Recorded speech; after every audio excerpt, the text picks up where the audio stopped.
Donald Trump administration ने Modi administration को पैगाम भेजा है कि पाकिस्तान को लेके नो मोर फर्दर एस्केलेशन।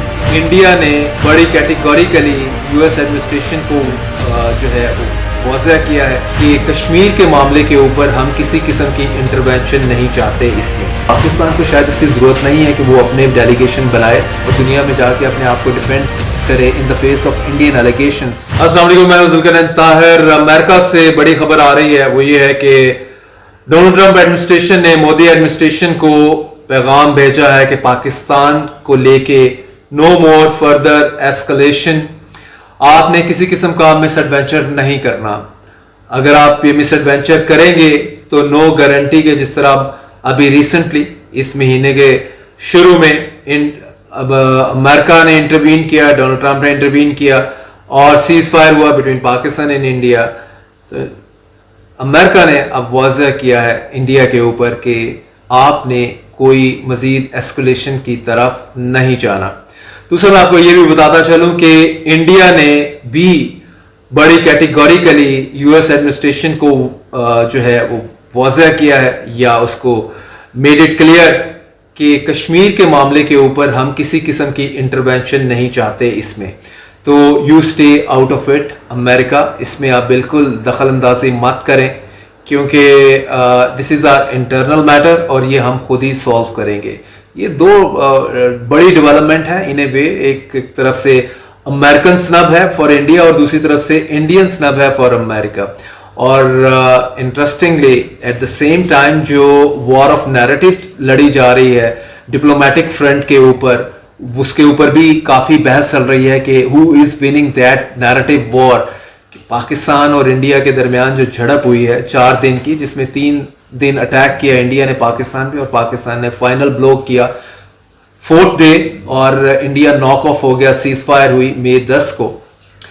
उसके नतीजे में पाकिस्तान इमर्ज एज ट्रायम्फेंट और पाकिस्तान में तो जश्न मनाया जा रहा है। इंडिया अपनी तरफ से कवर करने की कोशिश कर रहा है इसको कि ये उसकी विक्ट्री है, लेकिन अगर ये उसकी विक्ट्री होती तो इमीडिएटली वो मुख्तलिफ डेलीगेशन जो है वो निट टुगेदर करके दुनिया के दौरों पे ना भेजता और एक वॉर ऑफ नैरेटिव पाकिस्तान के साथ ना स्टार्ट करता। इंटरेस्टिंगली पाकिस्तान को शायद इसकी ज़रूरत नहीं है कि वो अपने डेलीगेशन बनाए और दुनिया में जाके अपने आप को डिफेंड करे in the face of Indian allegations, लेकिन पाकिस्तान में भी जाहिर है इसको डिप्लोमेटिकली ही रिस्पॉन्ड करना है। बिलावल भुट्टो को हेड बनाया है डेलीगेशन का, अमेरिका में जाके वो फाइट आउट करेगा। लेकिन खैर, coming back to the point कि इस नैरेटिव में इंडिया बेसिकली आइसोलेट होके रह गया है।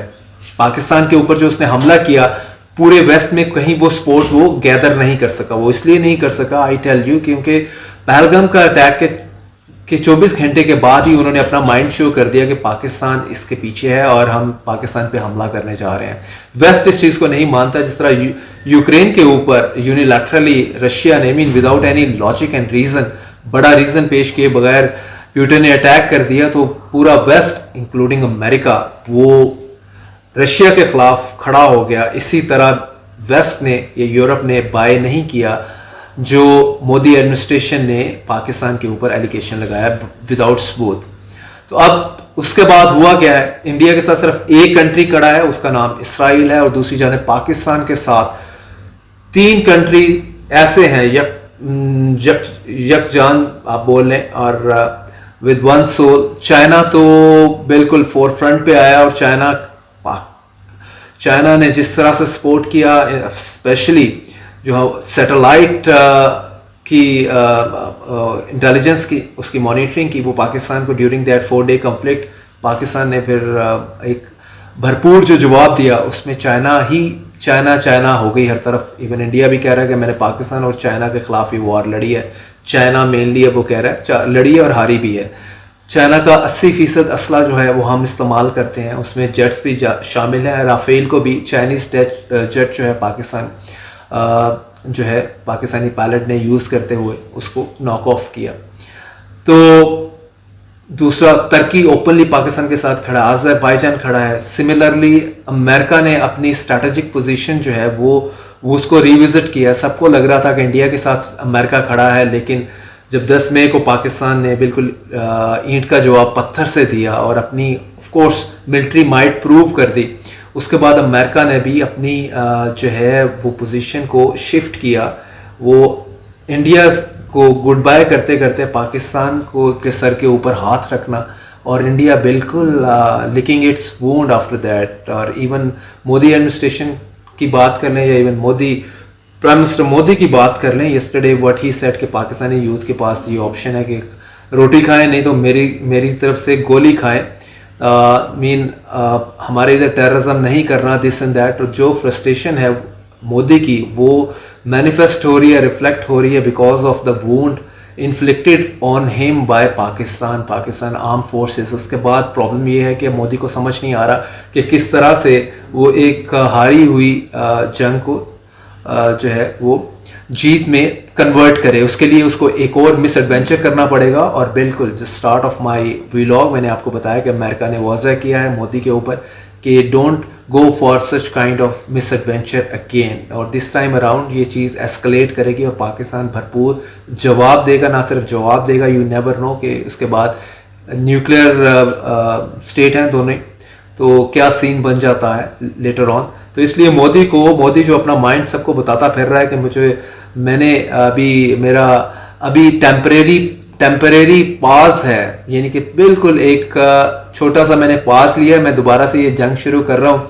तो अमेरिका ने फिर से इंटरवीन किया है और उसको बताया कि ये ऐसा मत करना। पाकिस्तान के तो हौसले ऑलरेडी बुलंद हैं। आप यहाँ पे मूड देख लें, आर्म फोर्सेस का मूड देख लें, पब्लिक का मूड देख लें, ओवरसीज पाकिस्तानी इंडियंस का मूड देख लें। इंडियन बिल्कुल कंसीड कर रहे हैं कि जो उनके साथ हुआ, they conceding the defeat out there.